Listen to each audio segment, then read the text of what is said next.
Bonjour tout le monde, j'espère que vous allez bien. Alors, je pense que vous avez remarqué que j'ai une différente tenue par rapport à la tenue que j'ai dans ma story time. C'est tout simplement parce que j'ai oublié de faire une intro lorsque j'ai fait ma story time. En fait, une intro pour la deuxième partie. Du coup, je la refais ici avec une différente tenue, bien sûr. Mais c'est toujours la deuxième partie de la story time. Donc, bienvenue à tous ceux qui regardent cette vidéo. Et on se retrouve bien sûr pour cette nouvelle vidéo. C'est la deuxième partie de la story time où j'étais maîtresse sans le savoir. Donc voilà, j'espère que cette story time vous aura plu et je vous fais plein de bisous et bon visionnage à vous. Vous allez bien dans le meilleur des mondes, mais c'est là que ça commence. Comme Basile Thérèse a dit, c'est là la partie du film que moi Basile j'adore, c'est là qu'arrive. Je me rappelle un jour, j'étais couchée dans mon lit, tout ça. Je me réveille le matin, je fais ma petite prière du matin, tout ça. Et je prends mon téléphone. Sauf que j'ai une notification de Snapchat. Et c'est une notif d'une personne que je ne connaissais ni d'Adam ni d'Ève. Genre, je me suis dit, mais elle sort d'où? Enfin, la personne sort d'où?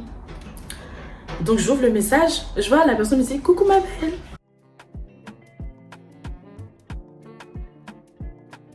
Je n'ai pas dit, mais quand l'histoire, ça s'est passé où genre la fille m'avait envoyé un message sur Snap, j'avais dit à ma petite soeur, ouais, est-ce que tu peux aller follow la fille sur Instagram parce que j'avais trouvé son Instagram. Et ma petite soeur allait la suivre sur Insta. Et je me rappelle qu'un jour, genre, je me réveille tôt le matin parce que je devais aller en cours et tout. Et je reçois un message. J'ai vu que genre dans la nuit, ma petite soeur elle m'a envoyé un message. J'ouvre le message sur Snap et tout. Et je vois que c'est une photo du mec en question, Damon, avec son ex. Genre, elle a écrit en dessous de la photo, ouais, genre, elle était avec son mec, posée avec son mec, patati patata et tout. Et là, je regarde, je me dis, non. Genre, non, c'est pas vrai. Ton bâbord, ton babière, imbécile heureuse, tu as réussi à m'énerver. Imbécile heureuse, tu as réussi à me faire sortir de moi. Genre, vraiment, ce mec, en fait, il se fout de ma gueule du début jusqu'à la fin. Et je me rappelle que je l'appelle et tout, je lui dis, ah, c'est ce que tu fais, genre, tu me dis que c'est ton ex, mais en fait, c'est pas ton ex. Vous êtes toujours ensemble, genre, tu te fous de ma gueule. Et il me dit, non, mais Alexandra, elle me dit, Alexandra, t'es une grosse folle. Eh, Alexandra, ça va pas dans ta tête. Attendez, c'est mélangé. C'est mon ex, mais on se voit toujours, c'est toujours ma pote.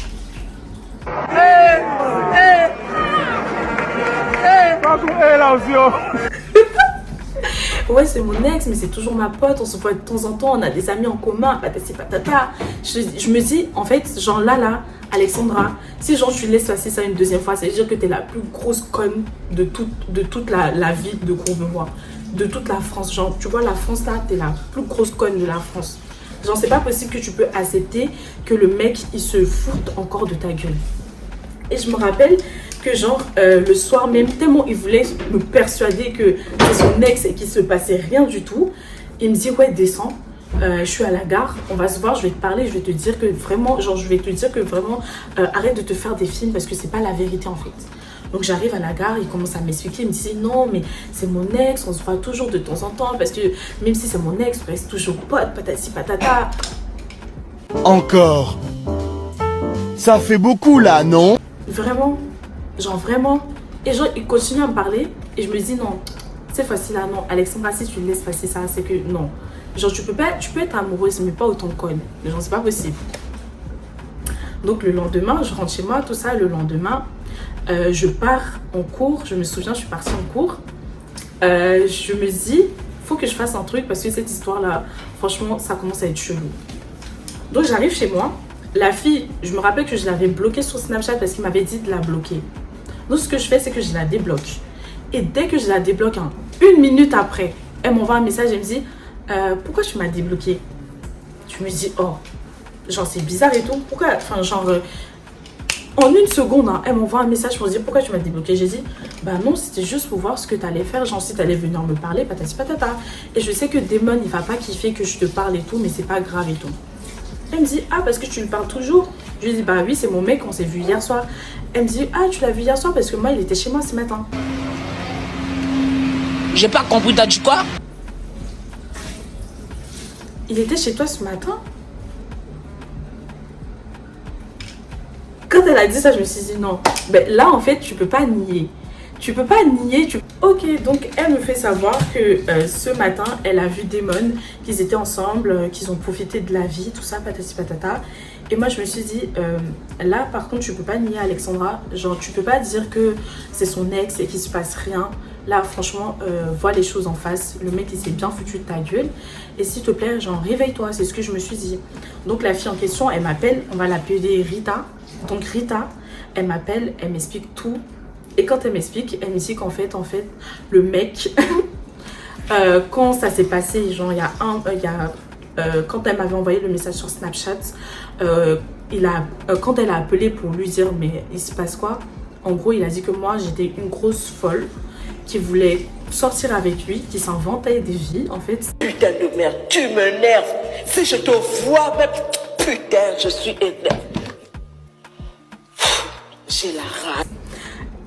Que je m'inventais des vies de A à Z, que je racontais n'importe quoi, que j'étais pas sa copine et que j'étais juste une go obsédée par lui et que lui, on avait strictement rien à foutre de moi et que je m'inventais des vies en fait. C'était sa go. Et que lui m'a toujours considéré comme une petite soeur. Attends, mais attends, ça chauffe dans ma tête, je vais défaire mes mèches, mais attends, mais c'est quoi? Mais c'est quoi ce foutaise, mes garçons? Pourquoi vous êtes comme ça? Et qu'il fallait juste que qu'elle me bloque en fait, qu'elle me bloque et que j'arrête de raconter ma vie parce que c'est n'importe quoi qu'on sort ensemble. Elle m'a expliqué tout ça et j'en revenais pas. J'en revenais pas. Quand je vous dis que j'en revenais pas, je suis tombée de 10 étages, 10 000 étages. J'en revenais pas du tout qu'il me fasse passer pour une fille qui était obsédée par lui alors que c'est pas le cas et qu'on était vraiment ensemble. Donc, quand ça s'est passé, la fille en question, elle a aussi appelé Damon pour lui dire que je l'avais débloqué, qu'on s'était parlé au téléphone. Au début, il m'appelle, il me disait que quand il m'a appelé, sa première réaction, c'était de dire encore une fois que j'étais une grosse folle, que j'étais conne, que je faisais que des problèmes en gros, et que au final, en fait, qu'il me quitte. Il a osé me quitter alors que c'était lui qui était en tort. Il a osé me quitter, moi, alors que c'était lui qui était en tort. J'en sais quoi ça en fait. Et après, quand elle m'a vraiment bien expliqué l'histoire, il me rappelle et là, il commence à dire « Ah, je suis désolée Alexandra. Franchement, Alexandra, je ne m'y attendais pas du tout. Quand on s'est rencontrés, tout ça, patati patata, au début, je voulais juste que ce soit une histoire comme ça. Et puis après, j'ai commencé à m'attacher. Je ne savais pas comment faire. Je ne savais pas comment stopper cette relation. Franchement, je suis désolée, Alexandra. Je suis désolée de t'avoir causé de la peine, patati patata. » Et il m'a raconté sa vie de A à Z. Mais moi, dans ma tête, c'était déjà terminé. Je me suis dit, certes, je suis amoureuse de lui, mais au bout d'un moment, genre, je dois me réveiller. Et je ne dois pas continuer à faire la conne comme ça. Et je me rappelle que le soir même, je suis rentrée dans mon lit. J'ai tellement pleuré. Et j'ai tellement pleuré. J'ai pleuré comme j'ai jamais pleuré comme ça de toute ma vie. J'ai pleuré toutes les larmes de mon corps. Jusqu'à un moment même, il n'y avait plus de larmes qui sortaient.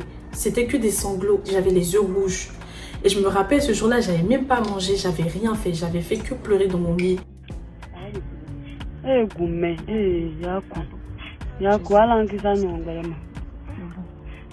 te dis, il faut laisser garçon. Garçon, c'est pas bon, salut, garçon. Ma soeur jumelle, elle venait me voir pour essayer de me consoler. Et je me rappelle même qu'elle avait appelé son pote, parce qu'on traînait souvent avec lui. En fait, elle avait appelé pour l'insulter, pour lui dire « Ah, tu savais qu'il était avec elle. Tu savais et tu venais nous voir et tout. En sachant que, genre, il était toujours avec elle. Tu t'es foutu de notre gueule et tout. » Elle a insulté et tout ça. Mais je me suis dit, ça sert à rien de l'insulter. Ça sert à rien. Ça sert à rien parce que c'est déjà fait. Genre, il a déjà fait tout ça.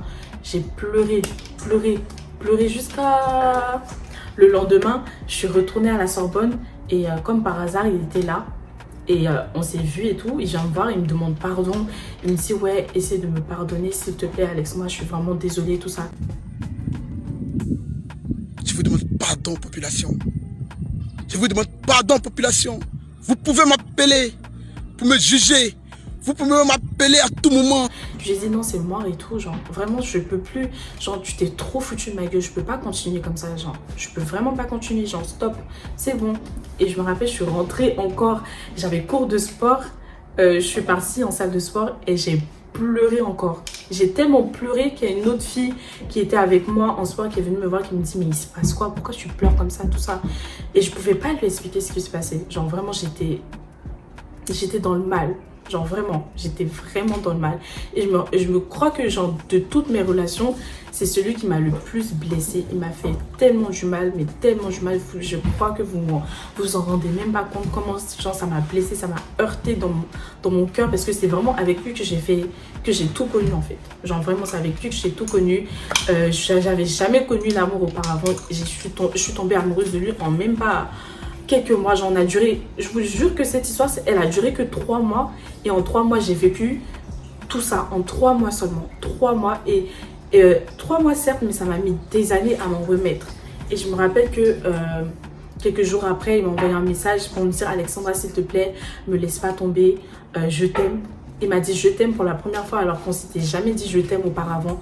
Pour vous dire à quel point c'était un pervers narcissique et il essayait de faire en sorte que je puisse retomber dans ses filets. Mais vraiment, là, je me suis dit que non, en fait. Et comme j'avais déjà expliqué l'histoire à ma mère, même si au fond de moi, genre, il y a quelque part, je voulais genre retourner encore avec lui, mais j'avais déjà expliqué l'histoire à ma mère. Elle m'a dit plus jamais je vois ce mec, si tu parles encore avec ce mec, c'est mort, tu vas voir, tu vas plus rentrer chez moi, genre c'est mort, tu arrêtes de parler avec lui. Et quelque part, genre, je me disais faut que j'arrête de parler avec lui, mais je voulais quand même continuer à parler. Quand il m'a dit je t'aime, c'était comme si genre il avait je sais pas, il avait appuyé un bouton et que je voulais retourner encore avec lui. Mais ma soeur jumelle m'a dit non, Alexandra, arrête, genre tu vas trouver mieux, arrête. Genre elle a essayé de me persuader et tout, et ça m'a pris du temps, genre énormément de temps avant de m'en remettre.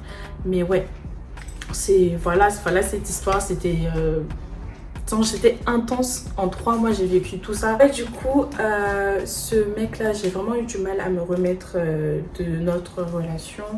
Ça m'a pris énormément de temps avant de pouvoir me dire que c'est bon en fait, que je dois passer à autre chose, parce que je l'avais vraiment dans mon cerveau, dans mon cœur, partout en fait. Il était comme ancré en moi. C'est comme s'il m'avait bassé en fait. Genre vraiment, je pouvais pas me passer de lui dedans. En plus de ça, il passait son temps à m'envoyer des messages, même quand je lui disais que c'est bon, stop, je voulais plus tout ça. Et il m'envoyait constamment des messages pour demander comment j'allais, qu'il m'aimait, qu'il voulait pas que ça s'arrête comme ça, patati patata. Mais à chaque fois qu'il m'envoyait un message, je retombais dans cet engrenage-là, à me dire est-ce que ça vaut vraiment la peine de me laisser tomber, patati patata. Mais au final, on s'est pas remis ensemble, Et à l'heure où je vous parle, il faut savoir que ce mec, il est toujours avec la fille en question, Rita. Il est toujours avec Rita. Donc j'espère que cette histoire vous aura plu. En tout cas, moi, ça m'a plu de vous la raconter parce que ça m'a fait revivre des moments passés. Donc n'oubliez pas de commenter, de liker, de partager, de vous abonner, bien sûr si vous voulez. Et surtout d'activer la cloche de notification pour savoir quand est-ce que je rajoute d'autres vidéos. Donc voilà, c'est tout et je vous fais plein de bisous.